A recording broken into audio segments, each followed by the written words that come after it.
how rich was our society and how rich was our civilization. When I came and I looked into the archives of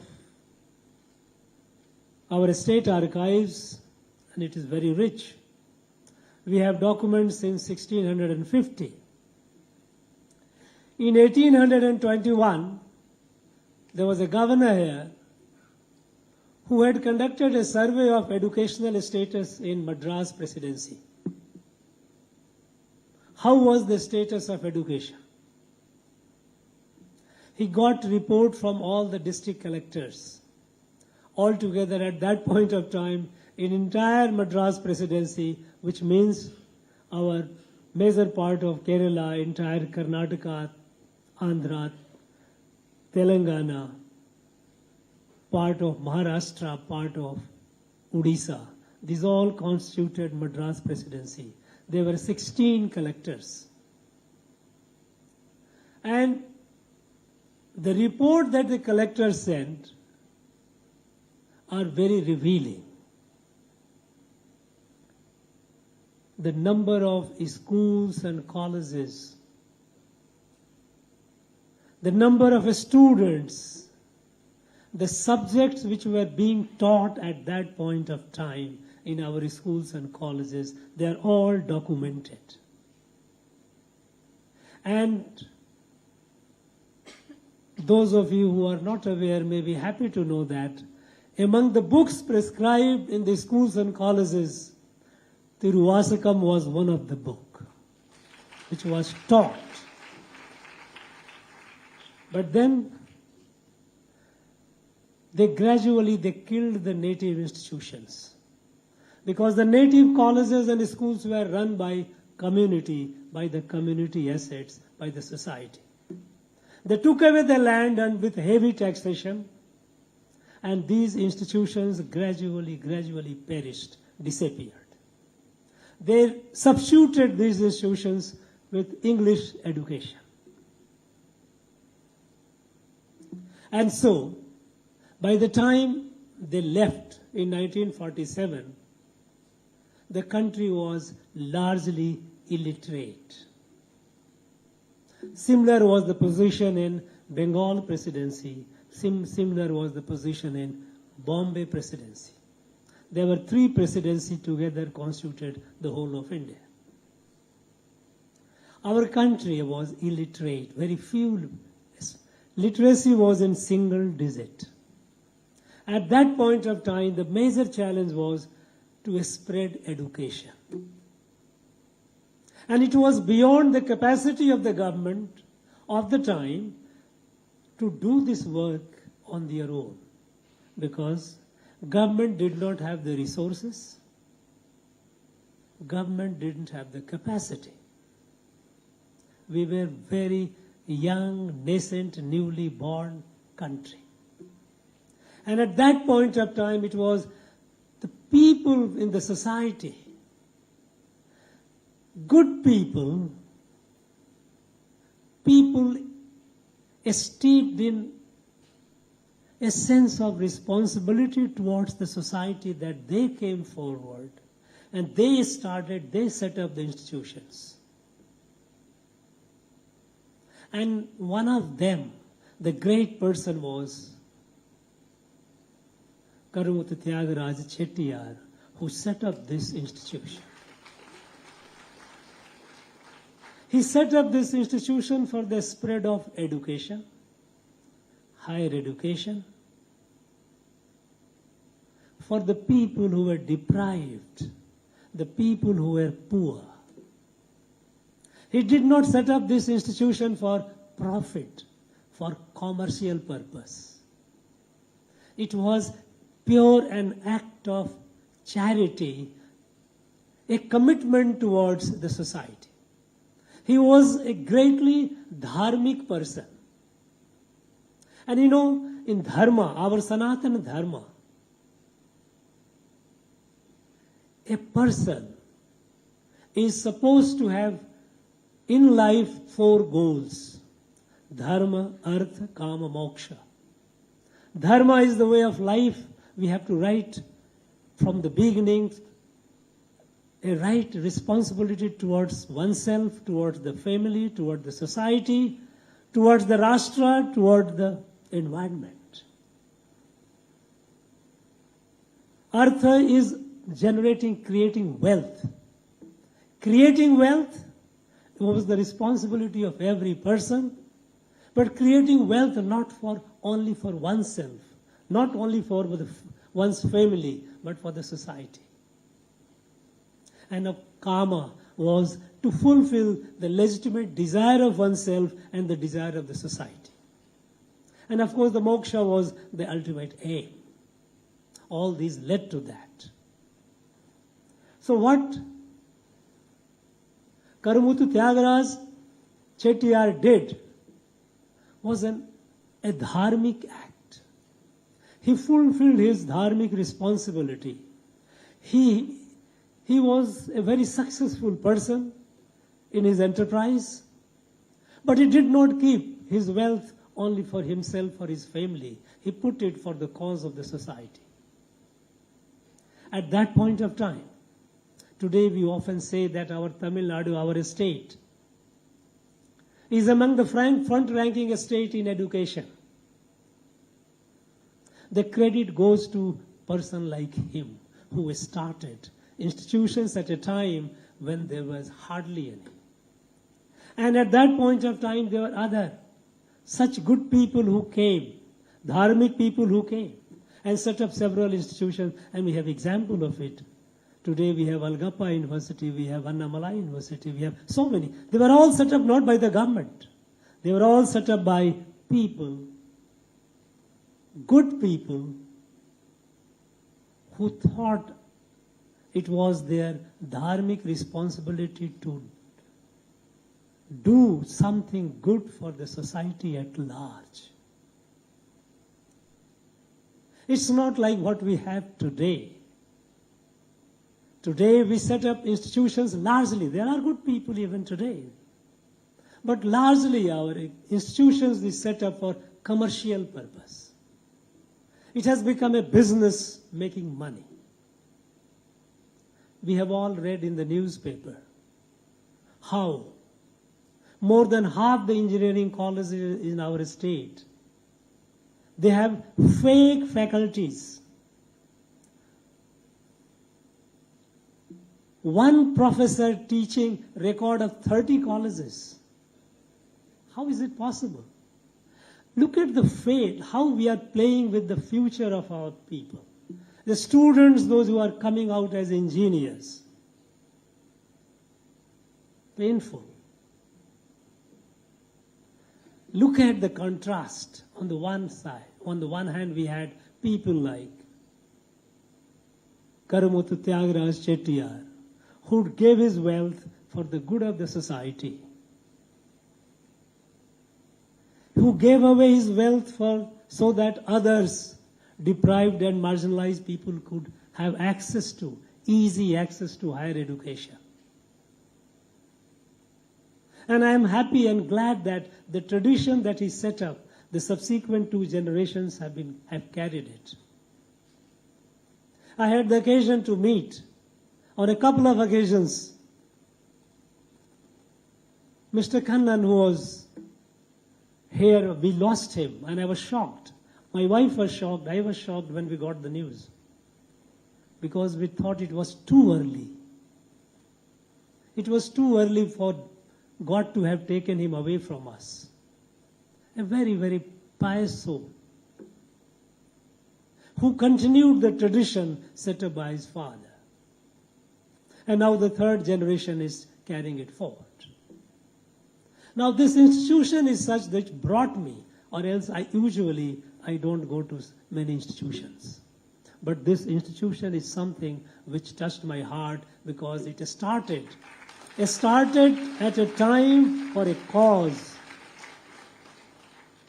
It was nation building.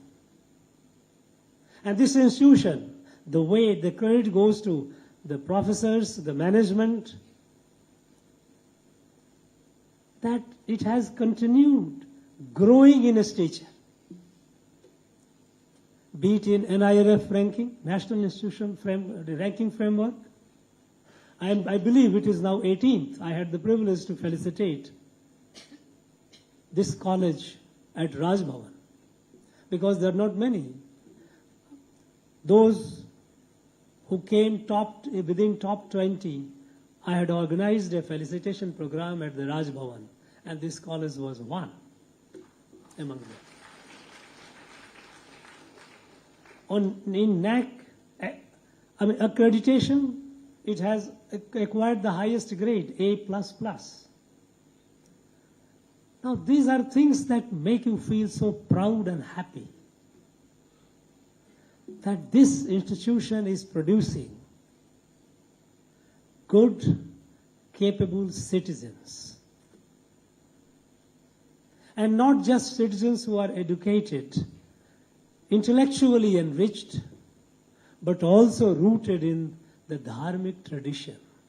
We heard this, the competition that it started this year, and I am happy that you have instituted it for continuing the year hereafter. The Ruvasigam competition. It was music to ears to listen these kids. And Thiruvasigam. I don't know how many of you are aware. We often say that this land, Tamil Nadu, here, this is a spiritual capital of Bharat, our country. The great people, great divine souls appeared on this land. And what they did, it spread the light to the rest of Bharat. The Bhakti movement, our ancient philosophy of Sanatana Dharma, if you go into the philosophical aspect of it, it's far too complex for a common person. It's not very easy. But it was at this place, our Nayanmars and Alvars subsequently, they who composed Tirumurai and the Alvars, they composed Narayanam Prabandham.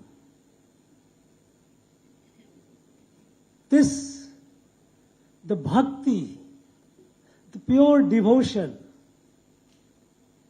they showed a way which was easily accessible to even an illiterate person. One doesn't have to be literate, intellectually sound. Those were for the complex domains, for the highly learned and intellectually equipped people.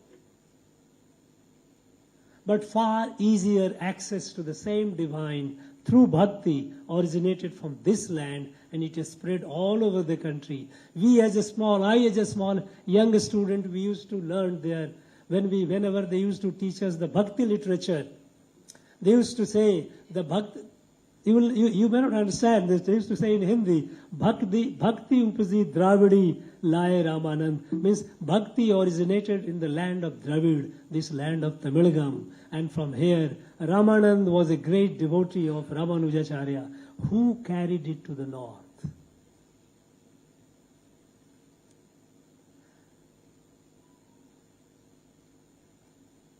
And I am happy that this college has instituted this competition. And I would suggest that focus on the small children. Because, the dharma is not something that one has to go, is not bound in rituals. It is sanskar. It is the way you are shaped. Your conduct is shaped. You automatically you start respecting your elder, respecting your mother, your father, your guru, your teacher, your elders, the environment around. The sense of connect that you get with others. Even a stranger, when comes home, it is in this land that a stranger is not allowed to go without food. This is sanskar, and this sanskar is cultivated only at a younger age. It is not something which is a matter of intellectual discourse. I, as a young student, when I was in class 5, when I was listening the small kids reciting Tiruvasakam, I put myself, when I was a 5th class student, and I had memorized the entire Bhagavad Gita, all the 700 sloka. In one strip, for 10 hours, the 700 sloka to recite. Whenever I used to get into my mood, I used to, without food, I used to recite for 10 hours from beginning to the end. Now, at a time when I didn't know much about it, I didn't know much meaning of it, but I can tell you, I assure you, all through my life, it has kept me in good shape. Even today, I find newer and newer meaning into it. It gives me so much sense of fulfillment. And so it is important that it is cultivated at a young age. Primary schools, middle schools, high schools, at that stage, primary the better. This competition should continue. Students should be encouraged. And in the primary schools where you don't have very, very standard syllabus, I suppose it should be taught. It should be a part of the text. A student should, of course, it should be commensurate with their age. Some portion of it should be there in primary school, middle school. Once you go to the board standard, then of course the syllabus is it is standardized, prescribed. But until then, we should build the sanskar of our children. Because in our dharma, when we are born and when we grow, when I am here, you are all grown up wherever you are, at different stages in life. We all have benefited a lot from others. I am here not because of myself. There are so many people who have contributed to my being here. My mother who gave me birth and nursed me. My father who protected me. My teacher who taught me. My neighbors, my people, others, those who helped me in my life. And that is why in our dharma we say that every person has got certain rina. Rina means date, loan. Loan is a very loose word, not very appropriate word. It is a rina. Matra rina, pitra rina, rishi rina, that is guru rina, rashtra rina. Because I am here because of others. They helped me to be who I am. It is my duty to give it back to the society.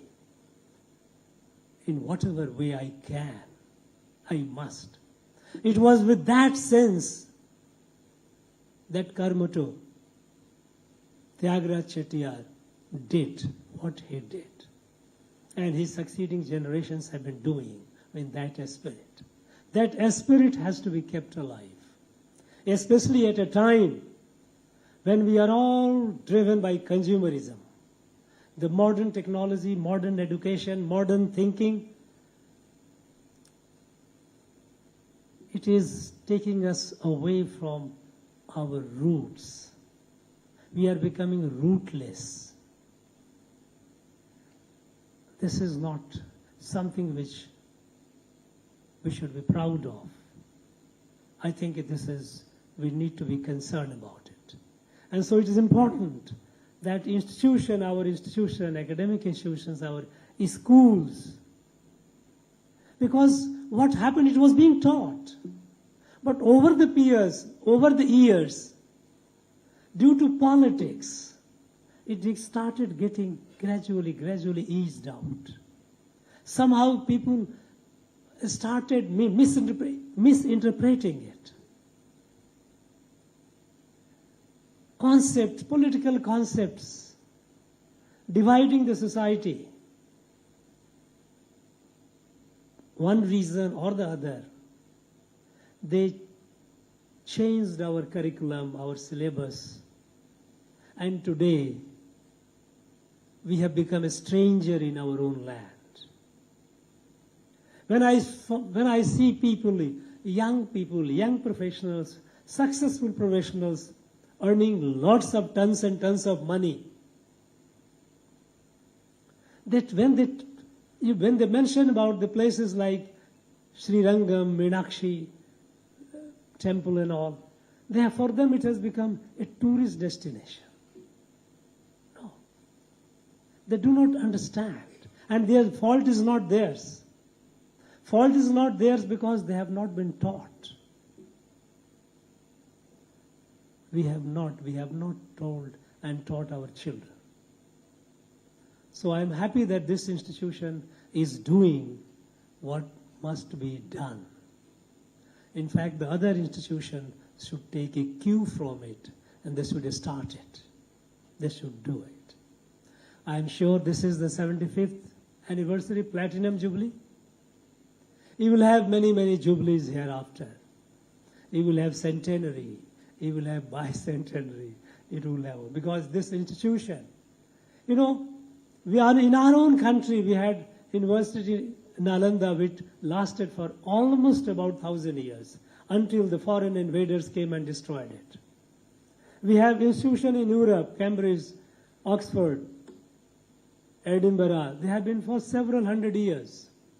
Now this institution must have a vision to go on for centuries, not for 10 years, not for 15 years, not for 20 years. The 75 years, the way you have carried forward, you must think of the future, and the future must be far distant future, though the milestone may be next 25 years. And of course, next 25 years is very important because within that next 25 years, our country will be celebrating the centenary of independence. And since this institution was set up as a part of nation building, and we have a dream that by the time our country celebrates centenary of independence, our country must be the leader of the world. Our country must be ahead in science and technology. Our country must be ahead. There must not be a poor. There must not be sick. There must not be illiterate. We must be ahead in every field. We must be ahead in every field, along with our values. What Swami Vivekananda had said. Swami Vivekananda had said, his dream of his Bharat of his dream. And his Bharat of his dream was Bharat whose muscles are of iron, sinews are of steel, and mind and heart are compassionate, Vedantic. We are ahead in science and technology. We must be ahead in matters of wealth and material prosperity. But at the same time, we must not lose our values, compassionate values. Vasudhaiva Kutumbakam, Yadu Mure, Yavarum Kelir is our value. This, we must grow with that value. So in the next 25 years, this institution must set the goal, what you are going to do. Because in 1947, this institution will take a stock, what we do to make this country great. So far you have been doing great work, and I have no doubt about it, and that is what attracted me to this place today. But what I would urge you is that think of it, what you will do in the next 23, 24 years, in a planned way, to impart education for the growth, intellectual growth of our people, at the same time, emotional and spiritual growth of our students. Both of these must go on together. And I'm sure you will be able to do that. I have no doubt about it, because I could see the dedication of the people, those who are running it. I wish all of you the very best. I wish all the students studying here study well, make the name of this institution proud, and you, wherever you grow in life with confidence. The whole world is yours. Move on with confidence that you can achieve it, and you will achieve it. With this, I once again wish this institution the very best. Everyone, all of you. Jai Hind, Jai Bharat.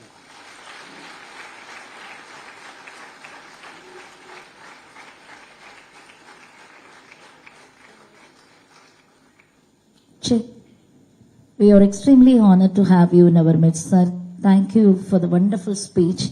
Thank you very much once again.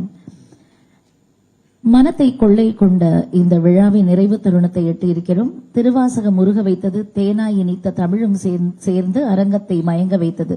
மெய்மறந்து நின்றாலும் செய் நன்றி மறக்கலாகாது என்பதனால் நன்றியை அகத்தினின்று எழும் உணர்வுகளை பிணைத்து அழகான சொற்களால் செம்மையாய் அமைத்து நன்றி நவில நாம் அழைப்பது மதுரை தியாகராஜர் கல்லூரியின் முதல்வர் திருமிகு முனைவர் பாண்டியராஜன் அவர்களை.